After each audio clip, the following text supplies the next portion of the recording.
UCB Radio presenta Zoom a la actualidad, una visión de los temas más relevantes de la coyuntura internacional y su impacto en Chile y nuestra región, con invitados especiales.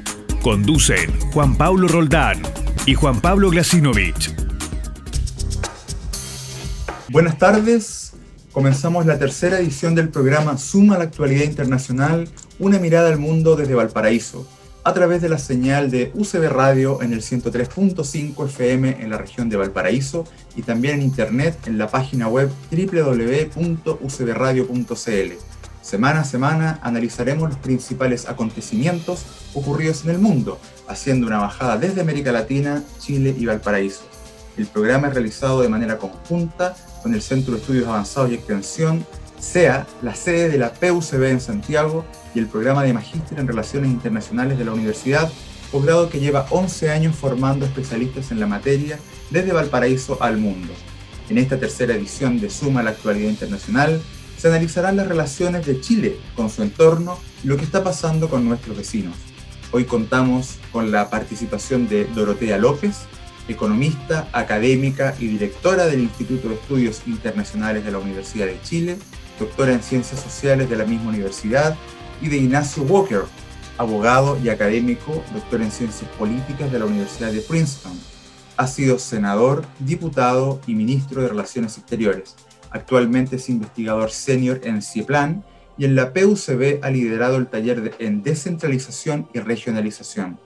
Como es habitual, antes de la entrevista, el profesor Juan Pablo Glasinovich compartirá con nosotros una breve síntesis semanal de los principales acontecimientos que han ocurrido en el mundo.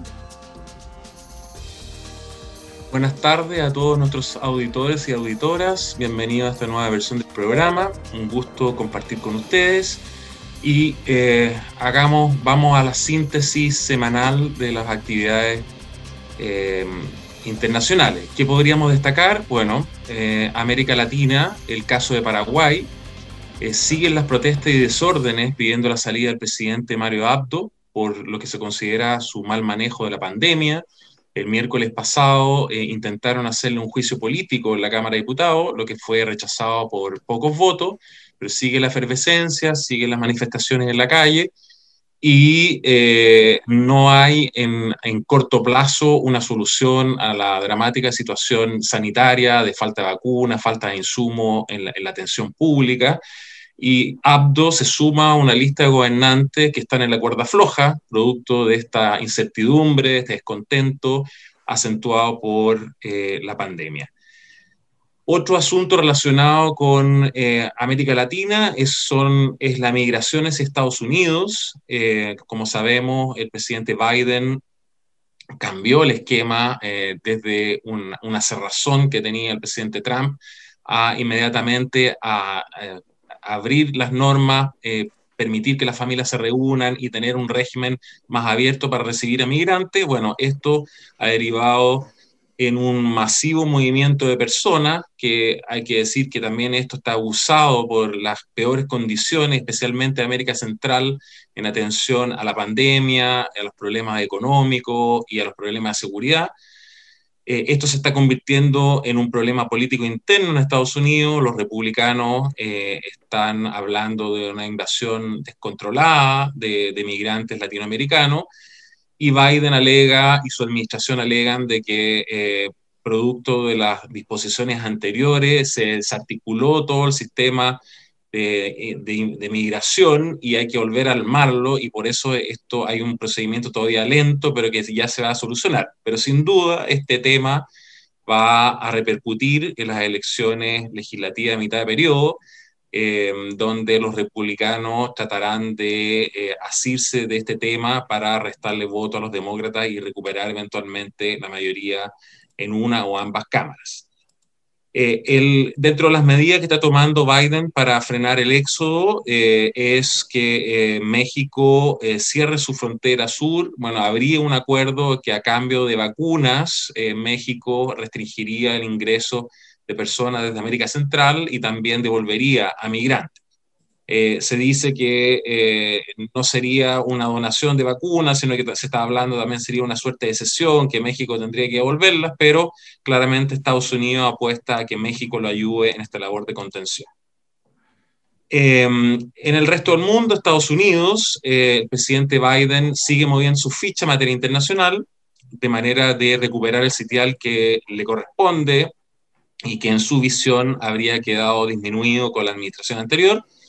Los casos llamativos de la semana es cuando Biden tildó a Putin de asesino, y esto, la verdad, es que no es un exabrupto, sino que es una acción deliberada que responde a un plan de poner al presidente Putin y a Rusia en su lugar, considerando que Rusia intervino en los procesos eleccionarios anteriores, incluyendo la última campaña, y además se supone que habría intentado asesinar al opositor Navalny, y entonces Biden está mandándole un claro mensaje de que ya no se puede jugar con Estados Unidos y que Estados Unidos está dispuesto a tener una posición más dura, incluyendo el área cercana a Rusia, como es Belarus, donde podría tomar una opción más proactiva de promover la democracia en ese país que está todavía bajo la dictadura con el apoyo de Putin. De momento, el Kremlin llamó a consulta de su embajador y las relaciones están tirantes. Con China también hubo otro round de alto nivel. Se reunieron los cancilleres de ambos países y representantes del área de seguridad. 2 días en Alaska. La elección no fue casual, ni el timing. Blinken, el secretario de Estado, venía de vuelta de una visita a Corea del Sur y Japón. Y Alaska no es, digamos, es una zona media periférica que en este caso acomodaba ambas partes. Las reuniones, de acuerdo a los trascendidos y al informe de los propios participantes, fueron duras. Cada país representó duras críticas al otro en relación a su comportamiento internacional, asuntos internos, y la verdad es que en sus declaraciones cada uno mostró a sus audiencias que estaba siendo firme con la contraparte, y esto es un primer round en esta nueva administración, pero hasta ahora no indica que habría un cambio sustantivo de actitud de Estados Unidos hacia China en cuanto a relajar la mano o tener una aproximación más consensuada. En paralelo a esto, ha habido una serie de guerrillas, ciberataques, se ha identificado que vienen de Rusia y de China, y la administración Biden dio la instrucción de retaliar a estos ciberataques. En Rusia ha trascendido que esto causó efecto en páginas gubernamentales, y en China no es posible saber. En relación a Europa y Turquía, está por vencer el acuerdo que establecieron en el 2016 en materia migratoria, en que Turquía se comprometía a no dejar pasar a los migrantes, básicamente los sirios, a cambio de ayuda económica europea. Ahora se tiene que volver a hacer un acuerdo por otros 5 años, no han llegado a puerto, por lo tanto siempre está latente la amenaza de que si no se logra esto, pudiera repetirse el fenómeno en que llegue un flujo masivo de migrantes a Europa. Finalmente, Europa y China, por primera vez la Unión Europea impuso sanciones a China después de Tiananmen, que fue la última vez que impuso sanciones por la represión de Tiananmen, un embargo de armas, en esta ocasión sanciones a particulares o funcionarios que se considera han participado en la violación de los derechos humanos de la minoría uigur, una minoría musulmana. Y para terminar, Australia, bueno, los efectos del cambio climático, después del año pasado de pasar por incendios terribles, está en este momento con inundaciones las peores del siglo, de 100 años que hay registro, así que es una evidencia más de que el cambio climático está generando una serie de fenómenos sin precedentes. Muchas gracias. Muchas gracias, profesor, por esta síntesis internacional. Bueno, hoy contamos con destacados invitados en nuestro programa. Queremos conversar primero con la profesora Dorotea López. ¿Cómo está, profesora? Muy bien, muchas gracias por la invitación. Muchas gracias a Juan Pablo Lasinovich y a Juan Pablo Roldán. Un honor compartir con Ignacio Walker este espacio. Profesora, primera consulta. La pandemia ha golpeado fuertemente, ¿cierto?, a nuestros países en América Latina en momentos en que la economía estaba creciendo poco, en Perú, en Chile y Bolivia, y decreciendo en Argentina. A este impacto se suma la inestabilidad política interna. ¿Cómo ve el escenario de recuperación económica en nuestros países? Efectivamente, como tú mencionas, veníamos ya de un periodo de decrecimiento, de ralentización en la economía de la región. El 2020 tuvimos una contracción del 7,4%, y si bien se han revisado estas estimaciones, el 2021 había estimaciones de que podíamos crecer alrededor de un 3, y se han reestimado. El mismo Banco Mundial, el Fondo Monetario, han reestimado positivamente después de la segunda apertura que se hizo. Igual se prevé una recuperación muy compleja. Se habla incluso de la década perdida. Se habla, por ejemplo, que si lográsemos crecer en promedio al 1,8%, estaríamos en el 2024 empezando a recuperar las tasas de crecimiento que teníamos, y si no, podríamos irnos a muchos más años. En un contexto, además, como tú lo mencionas, internacional, muy complejo, y donde se ha agudizado la pobreza extrema, las desigualdades. Así que veo compleja la recuperación, y como lo mencionaba el director económico del Fondo Monetario, probablemente sea lo que se llama una recuperación en K. Es decir, va a haber algunos países que puedan recuperarse de manera más rápida, y otros países que les cueste mucho más por la mantención de las medidas fiscales. Sin duda es fundamental lo que se pueda lograr en mantener los paquetes de apoyo, y eso depende de los colchones y de los espacios de deuda que tenga cada uno de los distintos países. Perfecto. Saludamos también al profesor Ignacio Walker. ¿Cómo está, profesor? Hola, ¿qué tal, Juan Pablo? Profesor, quería hacer una consulta al respecto sobre, bueno, la pandemia parece haber relegado la política exterior y vecinal a un segundo plano. Pensando desde Chile, ¿cuáles deberían ser nuestras prioridades en las relaciones vecinales? ¿Cómo encontrar coincidencias con nuestras contrapartes? Bueno, Chile tiene a través de su historia ciertos principios, ¿no es cierto?, que animan a la política exterior, que permanecen en el tiempo, el apego al derecho, la solución pacífica de las controversias. Tal vez lo más novedoso en lo que está ocurriendo hoy día, desde el punto de vista de la coyuntura, es el retorno, por así decirlo, en el mundo, especialmente en Estados Unidos, con la elección de Joe Biden, del multilateralismo, ¿no? Que sin ser una panacea, obviamente muchos de nuestros países, entre ellos Chile, varios de América Latina, hemos invertido muchos años en nuestra política exterior en mantener viva la llama, ¿no es cierto?, del multilateralismo, apuntando a una sociedad global basada en reglas. ¿Eh? Las reglas del juego, ¿a quién benefician? A los países chicos, no a los países grandes, no a las potencias hegemónicas, ¿no? Ellos no necesitan de muchas reglas del juego. Entonces, el retorno del multilateralismo con Joe Biden, ¿no? Él vuelve al Acuerdo de París en materia del cambio climático, le da el apoyo a la Organización Mundial de la Salud, ¿no es cierto?, el tema de la pandemia. Entonces, bueno, nuestro país, desde el punto de vista local, pero sobre todo subregional, regional, Asia-Pacífico, todo lo cual va mucho más allá de los tratados de libre comercio, ¿no es cierto? Bueno, tiene que apuntar justamente a fortalecer el multilateralismo, y dentro de eso tratar de darle alguna personalidad a la política exterior en América Latina, lo que ha sido muy esquivo. ¿Ah? Este es de los peores momentos de nuestra historia desde el punto de vista de la política exterior de América Latina. América Latina no existe a nivel global prácticamente hoy día. Algunos están hablando ahora de una autonomía estratégica.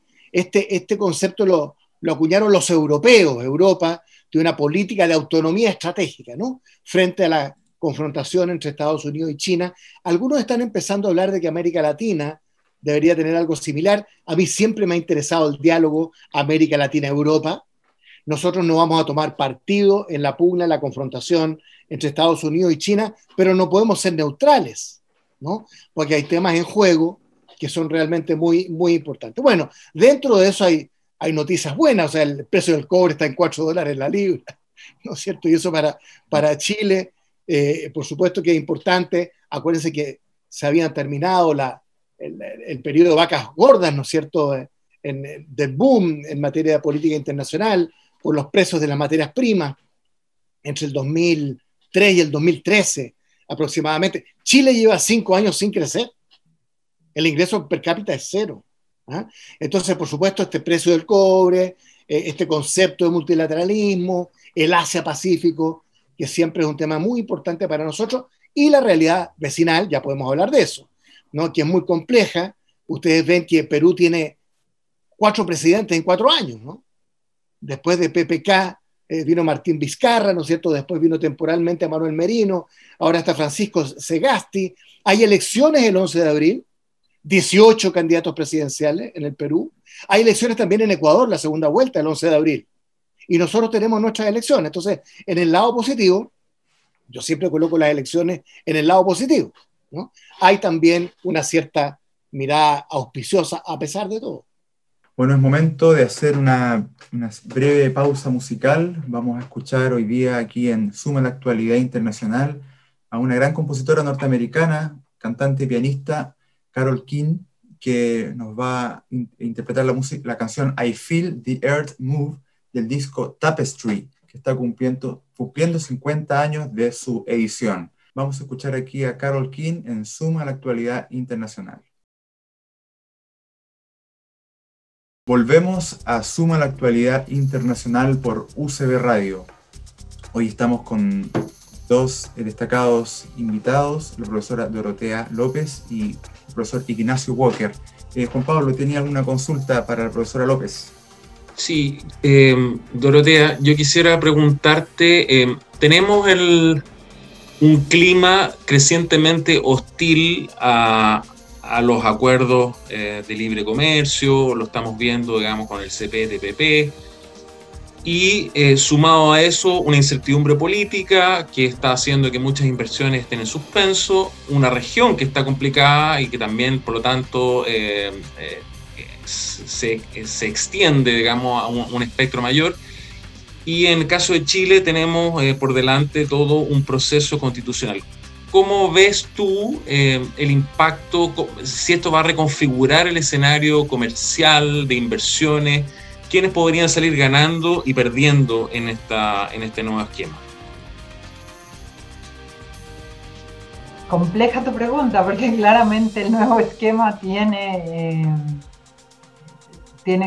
como muchas aristas. Y yo creo que sin duda estamos asistiendo a un momento donde esta aparente consenso que existía en los acuerdos de libre comercio está ampliamente cuestionada, no solamente en Chile, porque mi impresión es que el TPP-11 o el CPTPP está mucho más vinculado a una crítica hacia el modelo que propiamente hacia lo que el acuerdo técnicamente contiene. Es decir, el acuerdo son una serie de normas que regulan la relación entre 2 países que no tiene un impacto tan ambicioso como el que se le atribuye, y probablemente sea porque la política comercial en Chile durante muchos años ha sido un pilar fundamental de la política de desarrollo, y hoy día lo que hay sin duda es un cuestionamiento en las políticas de desarrollo y una necesidad de plantearse una especie de vuelta del Estado, que lo hemos visto,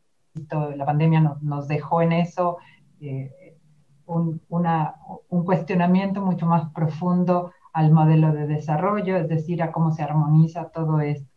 En términos de comercio, se ha hablado mucho, ya lo mencionaba Ignacio, sobre esta pelea China y Estados Unidos y si esto va a reconfigurar o no va a reconfigurar, y hasta cuánto Biden va a regresar al mundo multilateral o no va a regresar al mundo multilateral. De alguna manera la Organización Mundial del Comercio, quien impone o en donde los países acordamos las reglas con las que convivimos en materia comercial, estuvo en problemas bastante profundos con el presidente Trump en términos de las posibilidades de avanzar, y el presidente Biden ha dado algunas señales favorables en esta dirección. La pandemia probablemente va a reconfigurar con esto que se llama el nearshoring, que es que las empresas y los mismos países van a buscar relocalizar la producción más cerca de sus fronteras, Y ahí probablemente nosotros tengamos una oportunidad, pero sin duda yo soy muy convencida que la prioridad efectiva a la región es fundamental y es fundamental desde un punto de vista económico práctico. Nosotros con las regiones, por decirlo de alguna manera, es nuestro comercio de mejor calidad.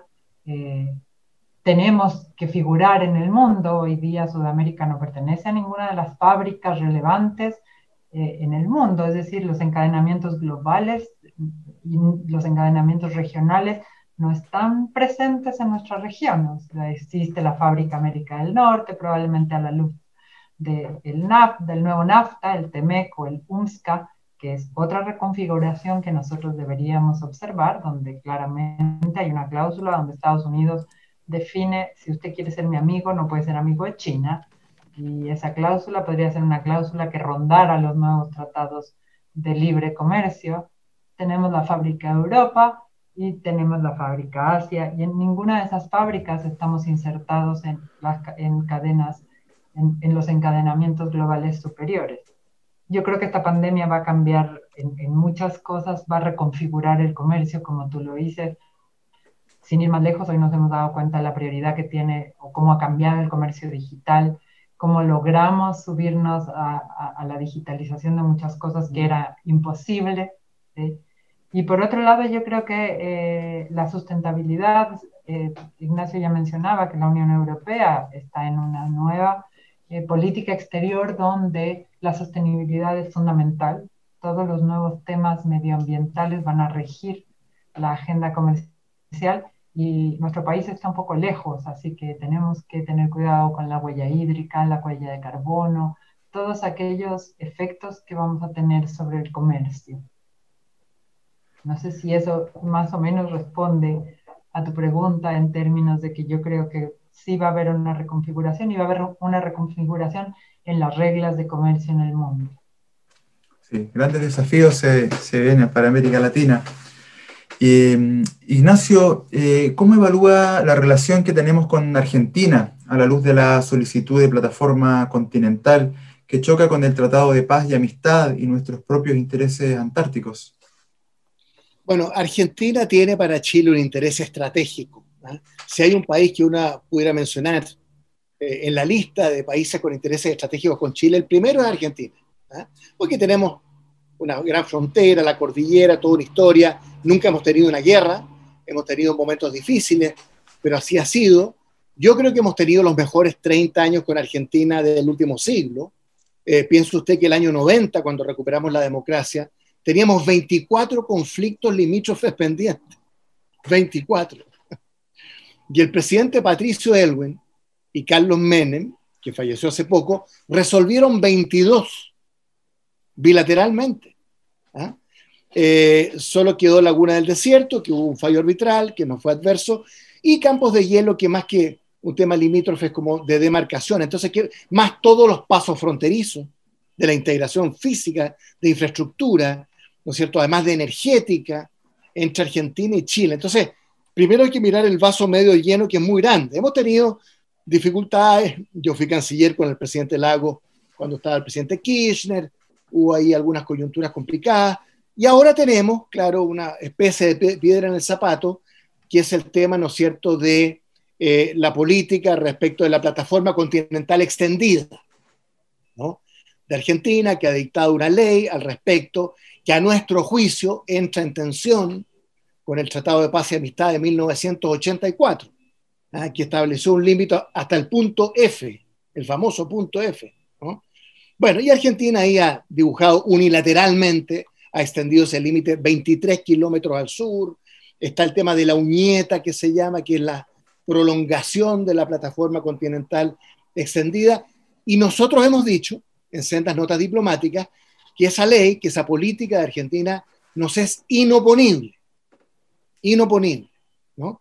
Ese es un lenguaje en la política internacional muy preciso y muy importante. O sea, tenemos una dificultad allí y por lo tanto habrá que enfrentarla siempre por la vía diplomática. Los temas con nuestros países vecinos los hemos enfrentado por la vía diplomática, ¿no es cierto?, o por la vía arbitral. En su momento fue el Beagle, aunque acuérdense que la dictadura argentina lo declaró insanablemente nulo. Después fue el fallo de la Corte Internacional de Justicia en el límite marítimo con el Perú, que fue muy favorable a Chile, muy favorable a Chile, ¿no? Hay un límite marítimo, es el paralelo geográfico, pasa por el hito número 1. Bueno, el Perú, eso hasta la milla 80, claro, ¿no? El Perú tenía una sola petición, que es dibujar una línea diagonal, ¿no es cierto?, desde el punto 266, la Corte dijo no al lugar. Bueno, y con Bolivia todos sabemos, ¿no? Hubo un fallo en la Corte Internacional de Justicia absolutamente favorable para Chile. Entonces, la verdad es que en la medida que actuamos conforme al derecho, a la solución pacífica de las controversias, a la vía diplomática, ¿no? Y en su defecto a fórmulas arbitrales, como las que he mencionado, yo creo que tenemos que concentrar los esfuerzos en lo que verdaderamente interesa a nuestros pueblos, especialmente en medio de esta crisis sanitaria, económica y social. Porque ahí estamos Perú, Bolivia, Argentina y Chile, y toda América Latina y todo el mundo. Una crisis económica, o sea, sanitaria, económica y social. Ese es el foco de nuestra política, ¿no? Ahí tenemos que mantenerlo. Bueno, vamos a hacer una breve pausa comercial y continuamos en unos minutos en Zoom a la actualidad internacional aquí por UCB Radio. Volvemos a Zoom a la actualidad internacional aquí en UCB Radio. Profesor Lasinovich. Sí, yo quisiera volver al tema de la integración y este contraste que dejó al desnudo, en mi opinión, digamos, la pandemia, es que los países venían trabajando una serie de mecanismos de integración y cuando vino la pandemia, cada uno se volcó a tratar de solucionar sus propios problemas. ¿Cómo salir, digamos, o qué cosas debemos fortalecer hacia adelante para que realmente cuando venga una coyuntura que se van a volver a repetir, podamos actuar de consumo, como por ejemplo el tema de las vacunas, el tema del movimiento de las personas, el tema migratorio, tantos otros que en estos momentos estamos abordando individualmente, prácticamente sin ninguna coordinación. Y hago una pequeña extensión al tema de la Alianza del Pacífico, Dorotea, que un mecanismo que se veía tan promisorio, pero que en estos momentos 2 de los 4 lo tienen bastante, digamos, dejado de lado. Entonces, ¿qué puede hacer Chile? ¿Qué pueden hacer Perú? En esta idea central de generar mayor coordinación. ¿Qué es lo que falta? ¿Qué es lo que habría que hacer pensando a lo mejor desde Chile? Porque no podemos hablar por los demás. Mira, yo creo que ayer escuchaba a Félix Peñas y a Enrique Iglesias hablar sobre el Mercosur, sobre un poco qué había que hacer a 30 años del Mercosur para hacerlo renacer. Y quizá la gran conclusión de ambos es que este es un momento de grandes acuerdos políticos, es decir, no de revisar acuerdos, no de refundar nuevos tratados, no de inventar nuevas estrategias.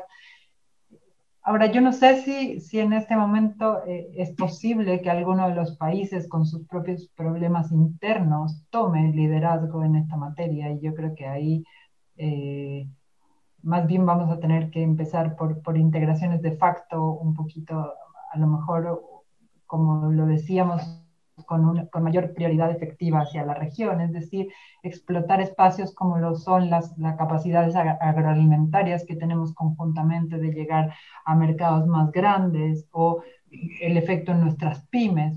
Nosotros sabemos que en materia de integración, la pequeña y mediana empresa tiene mucha más facilidad de poder integrarse con los vecinos que integrarse a grandes mercados que le son más desconocidos. Igual yo creo que ahí tenemos un rol en la sociedad del conocimiento, las universidades, los centros de investigación, la capacidad que tengamos de unirnos regionalmente para poder hacer eso. La Alianza del Pacífico, yo encuentro como tú que está un poco venida a menos, es decir, el presidente mexicano en algún momento dijo que la mejor política exterior era la interna, y y no ha demostrado un interés particular por la Alianza del Pacífico ni por el esquema de la Alianza del Pacífico, que a lo mejor era prometedora porque tenía un esquema bastante similar a los tratados de libre comercio, y Colombia tampoco ha demostrado, como tú lo mencionas, y yo tampoco veo la misma Costa Rica que iba a ingresar, tampoco siguió con su proceso de ingreso a la Alianza del Pacífico, por lo cual, pese a pequeñas acciones que me parece que son destacables y que podrían ser importantes, no me parece que la Alianza del Pacífico pueda lograr un acuerdo. Y esto preocupa también porque se acaba de firmar el RCEP, el acuerdo regional con más países, donde está el Asia, ¿sí? Principalmente, y los africanos luego también firmaron un acuerdo entre ellos, y América Latina seguimos sin lograr tener un acuerdo entre nosotros. En materia de cooperación, yo creo que ha habido algunos ejemplos interesantes. Centroamérica se movió entre ellos con una política de vacunación en la medida de lo que les es posible, que han ido avanzando, y quizás su proceso de integración es como el proceso de integración que a lo mejor podríamos decir que en la región es un poquito más ágil, pero sí, creo que una de las grandes preguntas y que se hacía en este panel con Iglesias y con Félix Peña es un poco decir, ¿y quién va a liderar esto en la región? O sea, yo creo que el gran tema es quién va a liderar y quién tiene la capacidad de liderar en la región. Y yo creo que eso lo podría contestar Ignacio.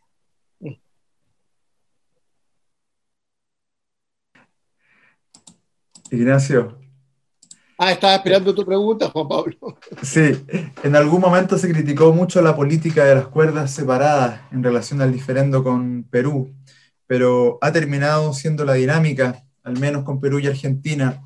¿Está de acuerdo con no mezclar los planos de diferencias territoriales con el resto de los asuntos? Bueno, son asuntos de una naturaleza muy distinta, ¿no? O sea, los asuntos limítrofes, con los asuntos de comercio, con los temas de integración, son distintos planos, pero la política es una sola, ¿no? La política interna y la política exterior de alguna manera es indivisible. Entonces, retomando lo que decía Dorotea, yo quiero decir que en América del Sur y en América Latina, a nivel regional y subregional, hemos ido acumulando una gran frustración en todas estas iniciativas de integración, ¿eh?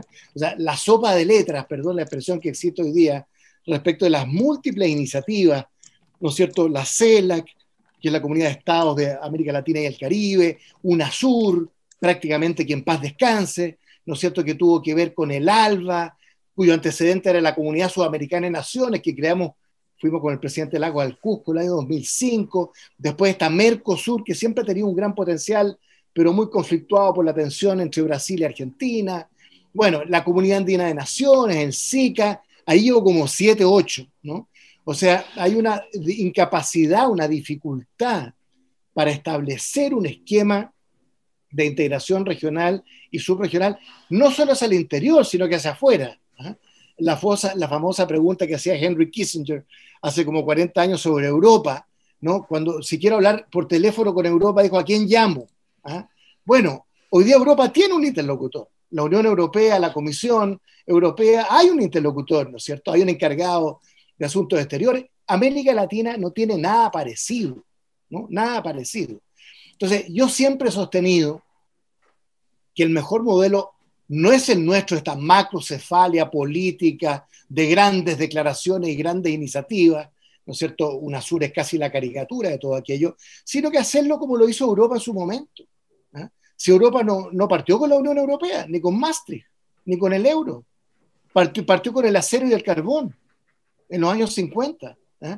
Después vino el Tratado de Roma, entre 6 y 7 países, ahí en el año 57. Entonces, nosotros queremos empezar por una gran sede, por supuesto, con mucha inversión, con grandes declaraciones. Hay que empezar, yo digo, por ejemplo, con el IRSA.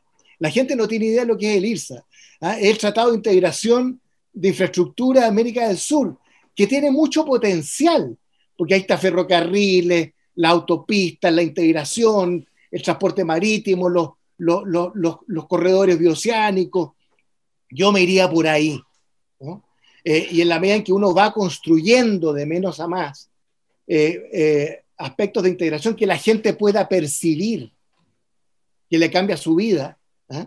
Ahí podemos ir aspirando a más. Pero entonces este esquema de América Latina de inflación ideológica y retórica, ¿no es cierto?, para conseguir muy poco, casi nada, yo creo que es muy frustrante. Por ahí no va la cosa. Esto.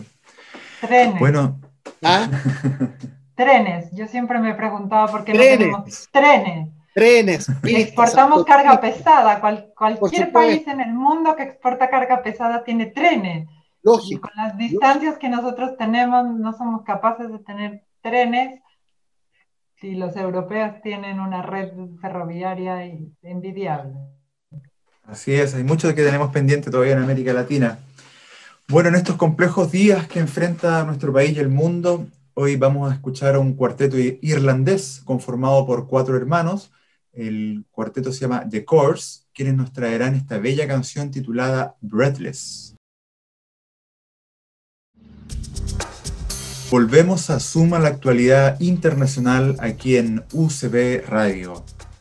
Bueno, como estábamos conversando, cierto, es mucho lo que tenemos pendiente todavía en América Latina, más aún en este contexto de pandemia que estamos viviendo. Para la profesora López, tengo una pregunta. De una política comercial abierta, ¿cierto?, estamos pasando a una creciente resistencia a suscribir nuevos acuerdos comerciales. Si a esto se suma la redacción de una nueva constitución, en el caso de Chile, ¿cómo impactará esto en el contexto del comercio y de las inversiones con nuestros vecinos?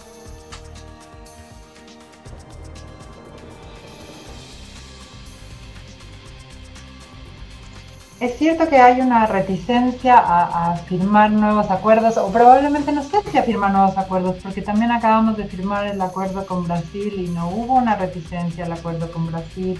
Hemos avanzado en capítulos de género que hemos modernizado en muchos de nuestros acuerdos. Sin ir más lejos, otra de las cosas que llamaba la atención es que finalmente Mercosur, con toda esta crisis, también fue capaz de llegar a un acuerdo con la Unión Europea. Yo no sé si yo no he visto en los debates constitucionales hasta hoy, no he visto, además de que todos sabemos que dentro de las reglas que hay para el debate constitucional, una de ellas es el respeto a los acuerdos existentes. Yo no veo hoy una queja fundamental sobre los tratados de libre comercio. Hay una queja, como lo decía al principio, sobre el modelo, por lo cual yo ahí tengo la percepción de que eso no necesariamente nos va a tener efectos. Hoy día es innegable el nivel si uno ve el índice de apertura chileno, está entre el 60 y el 70%, depende del año que uno lo vea, cuando estamos hablando que Estados Unidos tiene un índice de apertura del 20%. O sea, pensar que eso va a llevarnos a cerrar las fronteras o a que haya mayor consenso alrededor del cierre de fronteras, me parece que no. Y la otra cosa es que yo creo que económicamente, yo siempre parto mi clase preguntándole a los estudiantes cómo nos relacionamos económicamente, y los estudiantes dicen a través del Tratado de Libre Comercio. Y eso es una idea errónea. El Tratado de Libre Comercio es un acuerdo legal donde dice entre usted y yo vamos a comerciar, pero no es cómo nos relacionamos económicamente. Económicamente nos relacionamos con aquellos países que les exportamos y que les importamos, o que les pedimos prestado o que les prestamos. Y esas relaciones siguen, y Chile sigue siendo, como decía Ignacio, el superciclo de los commodities no evidencia ningún tipo de finalización. Y lo que sí es que Chile tiene ahí un desafío muy grande, y ese desafío yo creo que también va a estar muy vinculado con la Constitución en términos de cómo cambia la canasta productiva, cómo cambia la canasta exportadora, cómo dejamos de exportar solamente cobre, que ha sido un anhelo en muchos años y que ha tenido algunos pequeños éxitos, pero que sigue muy anclada en recursos naturales. Y eso yo creo que sí tiene que ver con un nuevo modelo económico, y es mucho más complejo que solamente la política comercial. Pasa por una vuelta a las políticas de promoción de desarrollo, a la política industrial, a lo que lo quieras llamar, pero pasa por por un apoyo que probablemente sea una de las discusiones que se dé en materia constitucional. Perfecto.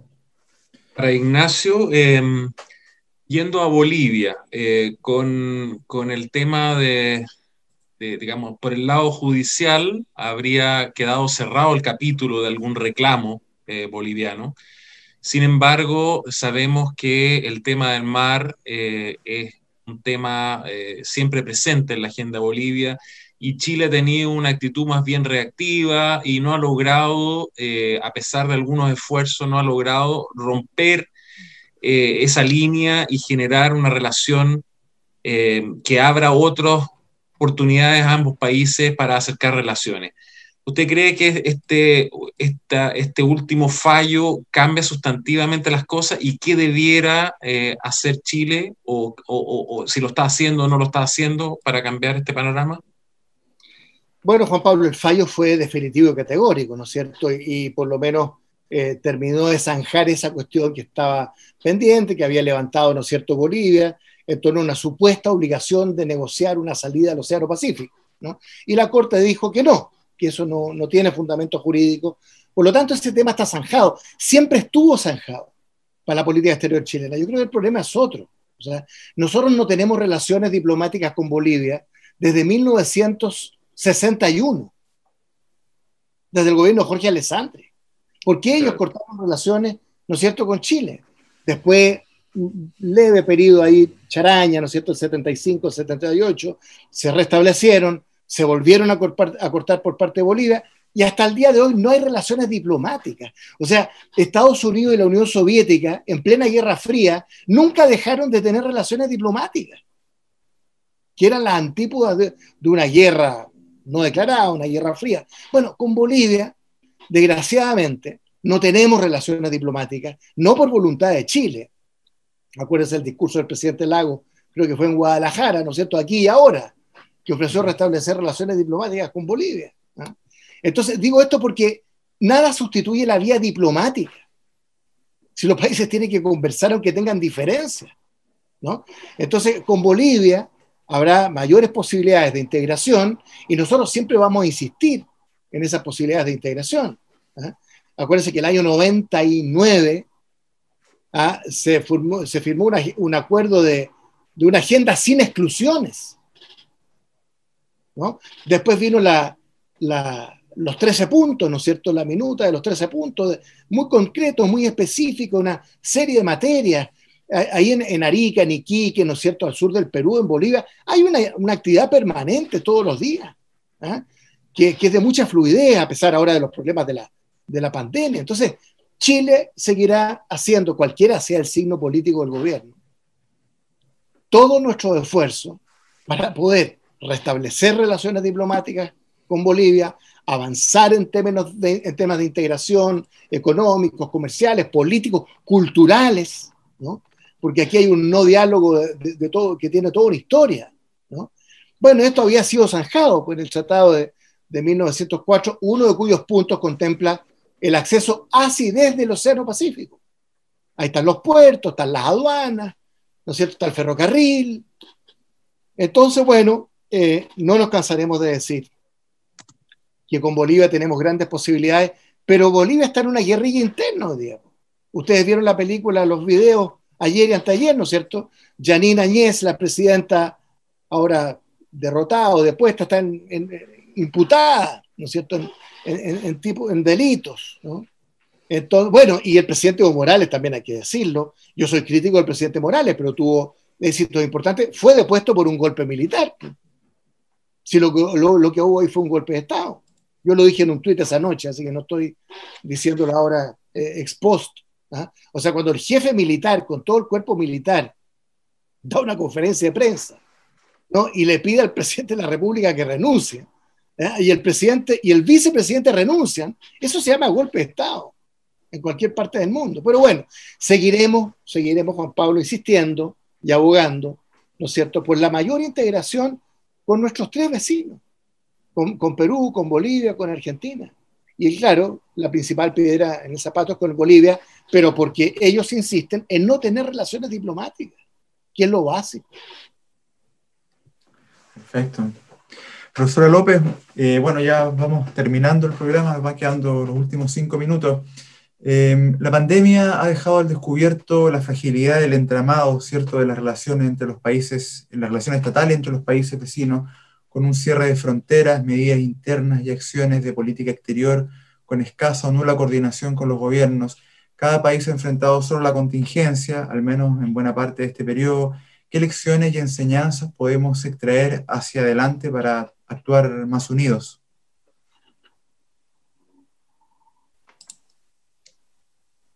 Yo creo que si después de esta pandemia no nos queda claro que la cooperación es esencial y que la única manera que los objetivos del desarrollo sostenible podamos alcanzarnos entre todos los países parten por esquemas de cooperación sur-sur.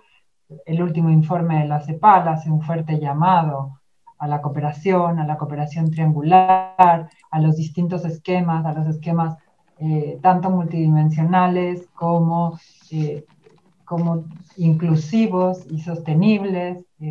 No solamente se nos ha agudizado eso, sino que se nos agudizó la pobreza, se nos agudizó la pobreza en las mujeres. Las mujeres salieron de la fuerza laboral de manera mucho más significativa, en un retroceso muy importante en términos de su integración económica. Las poblaciones indígenas, las poblaciones afrodescendientes, los jóvenes, la falta de educación. O sea, si uno ve, hay enormes espacios para cooperar, y uno ve que aquellos países que cooperaron tuvieron una emergencia bastante más rápida y lograron salir más rápidamente. Ya si no aprendemos con esta pandemia, yo creo que quien quiera que estemos aprendiendo, ya no se me ocurre alguna nueva manera de que pueda hacerlo. Y a pesar de nuestra graduación en OCDE, yo creo que seguimos siendo un país que podríamos liderar procesos de cooperación triangular en la región, y en esa materia creo que puede ser mucho más fácil, y con sociedades civiles que están mucho más participativas o que pueden estar mucho más integradas. Por lo cual,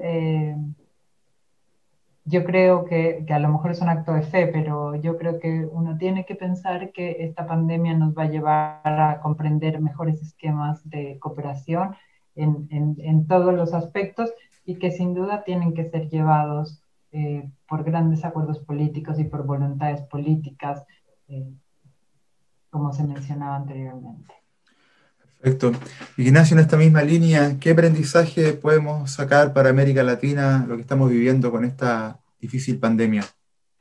Bueno, yo creo que la principal lección que uno puede sacar, no solo de la pandemia, ¿no?, de la situación que estamos viviendo a nivel internacional, es que estamos todos en un mismo barco.